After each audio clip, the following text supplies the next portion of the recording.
Lesson 151, A Course in Miracles. All things are echoes of the voice for God. No one can judge on partial evidence. That is not judgment, it is merely an opinion based on ignorance and doubt. Its seeming certainty is but a cloak for the uncertainty it would conceal. It needs a rational defense because it is irrational, and its defense seems strong, convincing, and without a doubt because of all the doubting underneath. You do not seem to doubt the world you see. You do not really question what is shown you through the body's eyes.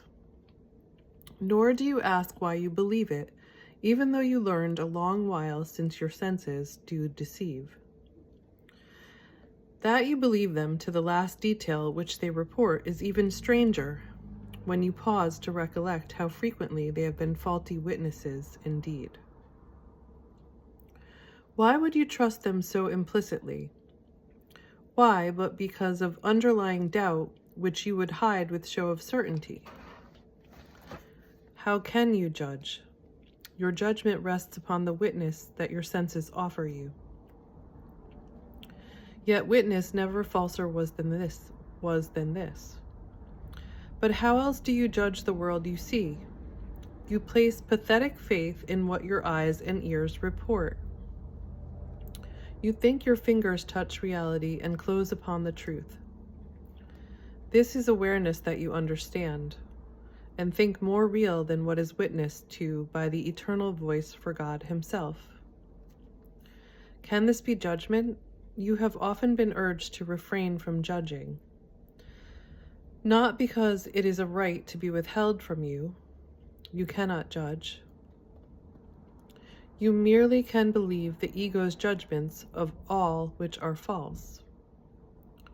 It guides your senses carefully to prove how weak you are, how helpless and afraid, how apprehensive of just punishment, how black with sin, how wretched in your guilt. This thing it speaks of and would yet defend, it tells you is yourself, and you believe that this is so with stubborn certainty. Yet underneath remains the hidden doubt that what it shows you as reality with such convictions, it does not believe. It is itself alone that it condemns. It is within itself it sees the guilt. It is its own despair it sees in you. Hear not its voice. The witness it sends to prove to you its evil is your own are false, and speak with certainty of what they do not know. Your faith in them is blind because you would not share the doubts their Lord cannot completely vanquish. You believe to doubt His vassals is to doubt yourself. Okay, I'm going to pause here because I've been having thoughts while I'm sharing this. Today was the election in the US, and yesterday, and we just found out who won, and people are having a lot of reactions to this. A lot of what I'm hearing is shock. I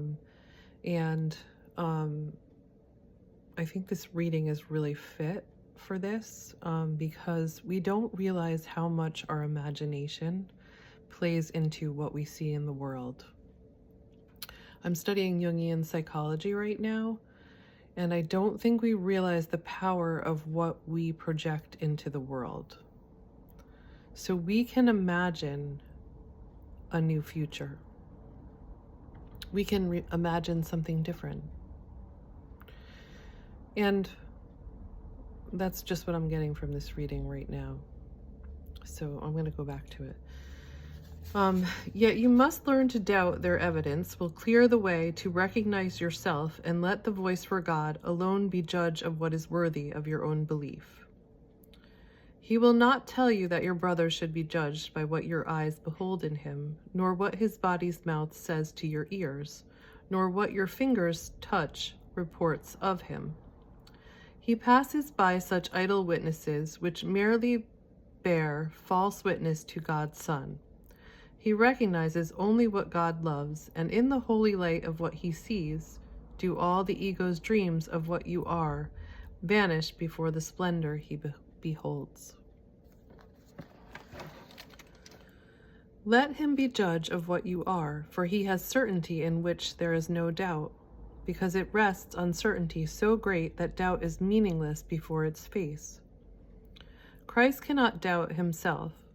The voice for God can only honor him, rejoicing in his perfect, everlasting sinlessness. Whom he has judged can only laugh at guilt, unwilling now to play with toys of sin, unheeding of the body's witnesses before the rapture of Christ's holy face. And thus he judges you. Accept his word for what you are, for he bears witness to your beautiful creation and the mind whose thought created your reality. What can the body mean to him who knows the glory of the Father and the Son? What whispers of the ego can he hear? What could convince him that your sins are real? Let him be judge as well of everything that seems to happen to you in this world.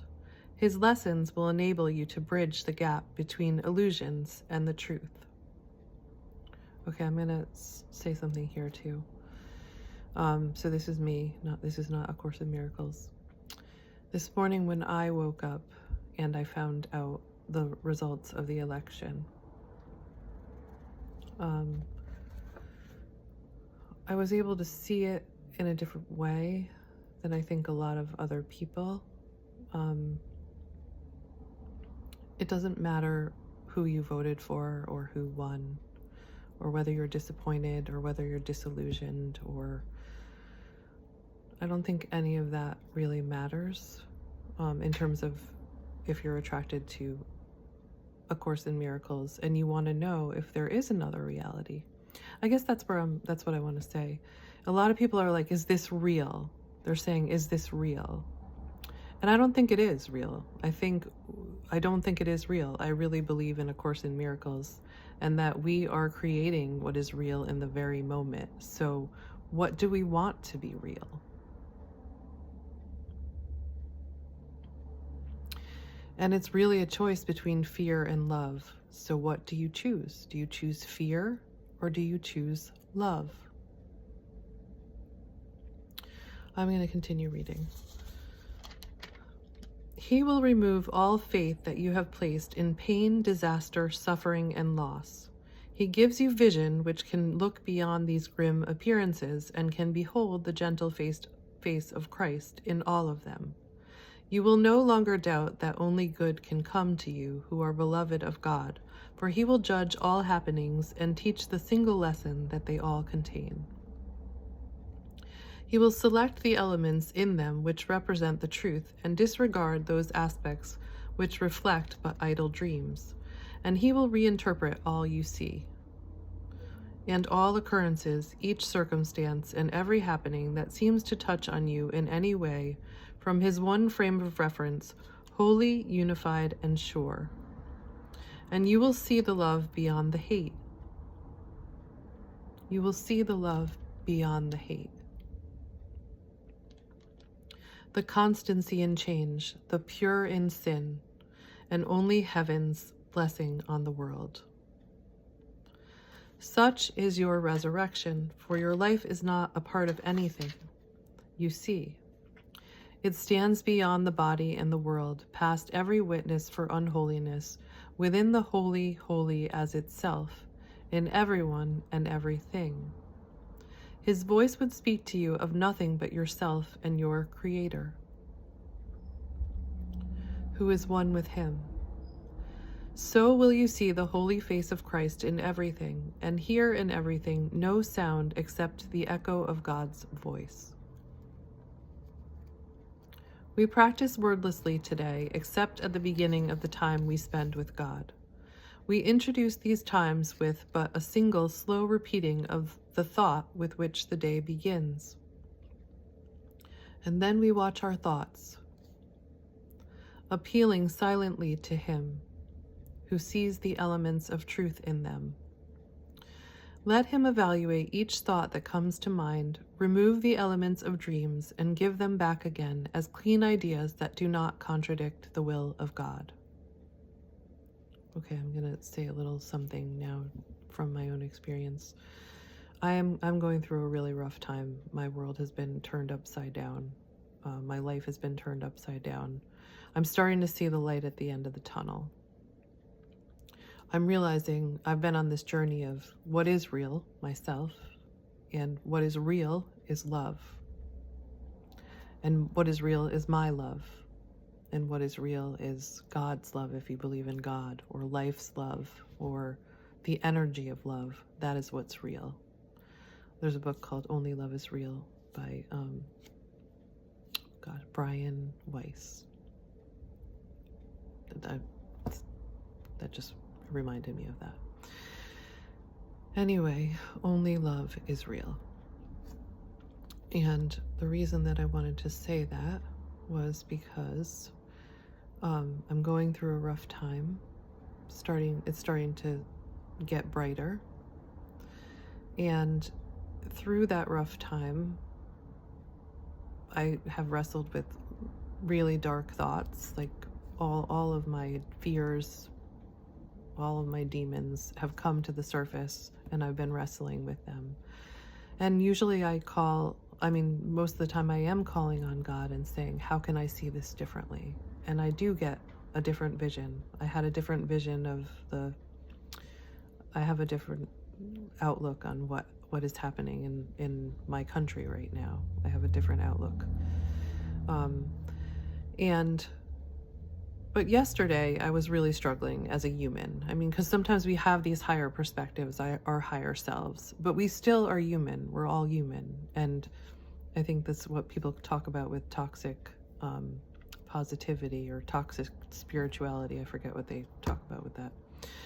But I think that's what they're saying is like, you can't fight being human. And yesterday I had a very human day where I was just feeling sorry for myself, feeling bad, feeling hopeless, and really depressed. I was eating bad and just really had a hard time. And I have a hard time giving myself permission to do that, because I believe strongly that we're creating our reality. And if I'm creating my reality and I'm in that energy, like I'm not creating good things. But I am human, and to be kind to myself is to allow myself to have all these feelings and to be able to sit with all of these feelings.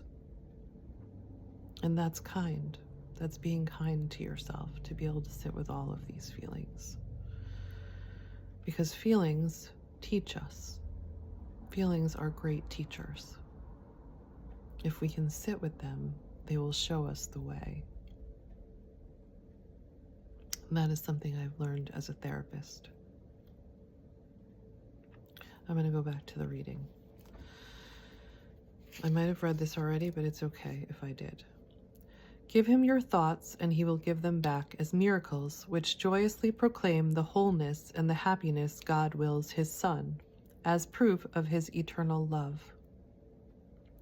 And as each thought is thus transformed, it takes on healing power from the mind which saw the truth in it and failed to be deceived by what was falsely added. All the threads of fantasy are gone, and what remains is unified into a perfect thought that offers its perfection everywhere. Spend 15 minutes thus when you awake, and gladly give another 15 more before you go to sleep. Your ministry begins as all your thoughts are purified. So are you taught to teach the Son of God the holy lesson of his sanctity. No one can fail to listen, and when you hear the voice for God, give honor to God's Son. And everyone will share the thoughts with you which he has translated in your mind. Such is your Easter tide. And so you lay the gift of snow-white lilies on the world, replacing witnesses to sin and death. Through your transfiguration is the world redeemed and joyfully released from guilt. Now do we lift our resurrected minds in gladness and in gratitude to him who has restored our sanity to us.